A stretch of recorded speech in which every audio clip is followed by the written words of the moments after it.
Uh, Talking over homologous theory in chemistry. Talking over homologous theory in chemistry. Sure, actually, an homologous theory. What is an homologous theory for real? Okay, let's get to board. An homologous theory in chemistry. So these are like families or groups. For instance, I can give an example. Human beings, I think we are like a family because when you look at how we behave, the things that affect us, they are almost the same, isn't it?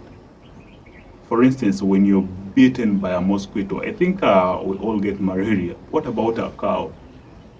Does also a cow get malaria when bitten with a mosquito? I think a cow is a different family. Lions are also different families because things that affect them may not affect people, and things that may affect people may not affect animals, I think. But then, do they even get HIV? A cow. A cows, I doubt whether they do get HIV. So the same applies to homologous theory in chemistry, which shows that these are like compounds, but falling under the same family, whereby they are affected by the same, that is almost the same, with same chemicals, and they have things in common like how they are gotten. For instance, how they are produced shows that different homologous theory are produced almost the same way. Actually, are produced differently, but same homologous theory are produced the same way. So, an homologous theory. What is an homologous theory? So, an homologous theory is like a family or a group of compounds, okay, sharing almost the same chemical properties, not barely the same, but almost the same chemical properties, and having almost the same way of preparation, how they are gotten. Then the physical properties, those ones they may differ because you may meet like in some groups like or in some homologous theory. Some members may be gases, others may be liquids, others may be solids. So it shows that they may differ in physical properties, but almost have the same chemical properties and same way of preparation. And then still to give a light on homologous theory, I'll give an example still of people. When you look at human beings, we're a group, but then you find that in human beings we have the short people, the short one, and then we have the moderately tall, and I think the tallest. So we are not the same in height. Okay, the same applies in magnitude. You find that some are small, others are somehow moderately big, and others are fat. Yeah? So still we remain human beings, but still under the same group. So the same applies to the homologous series of chemicals or group of compounds in chemistry, which shows that we have some members which are very small or being having let's say a little content compared to others. I'll give an example like because homologous series basically we shall meet it in organic compounds. We look at maybe alkanes. Alkanes, we shall see that the first member, for instance, the methane. Methane has only one carbon atom and four hydrogen atoms. I will consider it to be the smallest, and which is true. It's the smallest, and it's the first member in the group.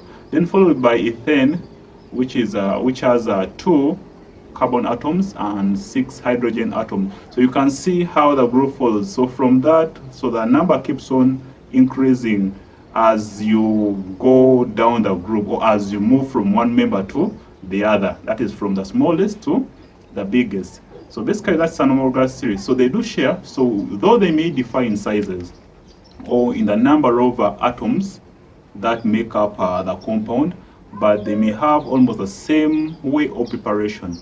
So I don't know whether I'm answering you guys, but basically that's what I can tell about the homologous series. So simply homologous series is like a family.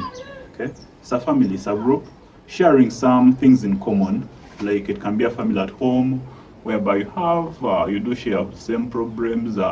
Something that annoy the other one may also annoy you. Okay, I think there I can say that such a group can be at times as a family because you have almost the same things that affect you. The same applies to homologous series. When you find that when you look at the alkanes and basically alkenes and other members, alkynes and so on, alcohols, you find that the way they are gotten or the way they are prepared is almost the same. Basically, may not be the same, but it's almost the same. And the way they do react with other members is almost the same. Then one thing I shouldn't forget is in homologous series, most of them they do share what we call a similar functional group. You know, I remember that when I've talked about the alcohols or the ones we call the alkanos. When say a similar functional group, the group that identify that this and this is actually this and this compound falls under this homologous series. I can give an example. When you look at families, in most families they do share what we call either the first or second name. I don't know to the side of yours, but then to our side we normally share, I think, the first name. Then others they do share the second name. For instance, I may be called, say, Mbeya. My father is maybe Mbeya, and also the other. You can find even others, like you find say the Suzerand, Suzerand. Another one is called maybe Keifa Suzerand. The other one is Nora Suzerand. So they do share a common name. So I will term that name as a functional group, or which can really actually link someone to where that person falls. That is a family. It can be maybe from the grand. The same applies here in chemistry, or what we call the homologous series. They do share the same functional group, and that functional group may be actually an atom or group of atom attached to the rest of a compound to actually to identify it or to show its belonging to the group. I can give an example. When you look at the alcohols, most of the alcohols have what you call a OH group attached on them, or the hydroxyl group. Okay, the hydrogen oxygen group attached to the carbon in a chain of an alcohol. For instance, methanol has one, ethanol has one, propane 2. All they also have the hydrogen oxygen attached to the carbon. So I can say that OH group is a functional group of the alcohol.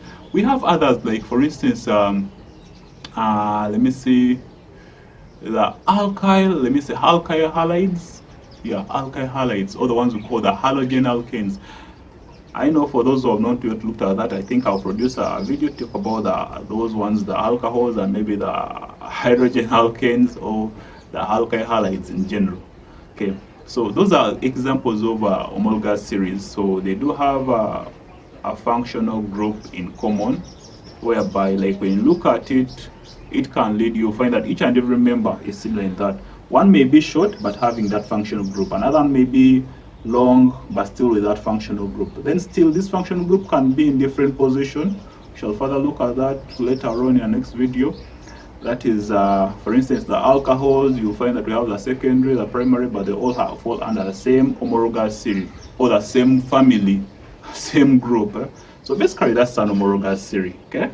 I don't know whether you guys, that's how you also have a homologous series. In a family whereby you have one, maybe this one is a baby, okay? But you do share the DNA, isn't it? Then another one is a bit taller, okay? And then you have your father. I think we normally expect the father to be the biggest. I think that is now like the big member in the family.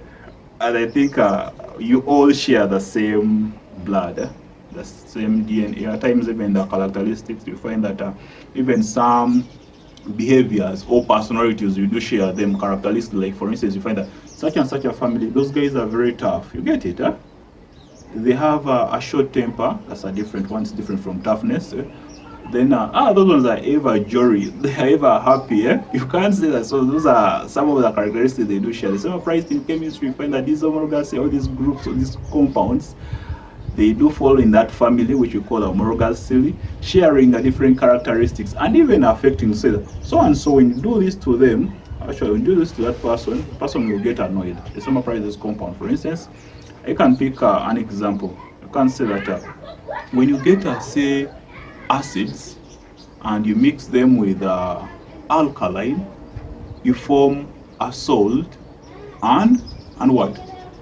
Right, yeah, and water. So when you get an acid an alkaline, you get a salt and water. Basically, most of the acid, I can say all the acids, when you mix an alkaline with an acid, you get a salt and water. So you can see that they are affected the same with a same compound. The same applies to homologous theory. They are all affected the same with a same compound. Basically, I think I don't know whether there's anything I've left, but I think I've answered you. That is an homologous theory. Okay, okay, guys. Like if you like the video and you would like me to produce more of them, you can have a subscription there down. Then you can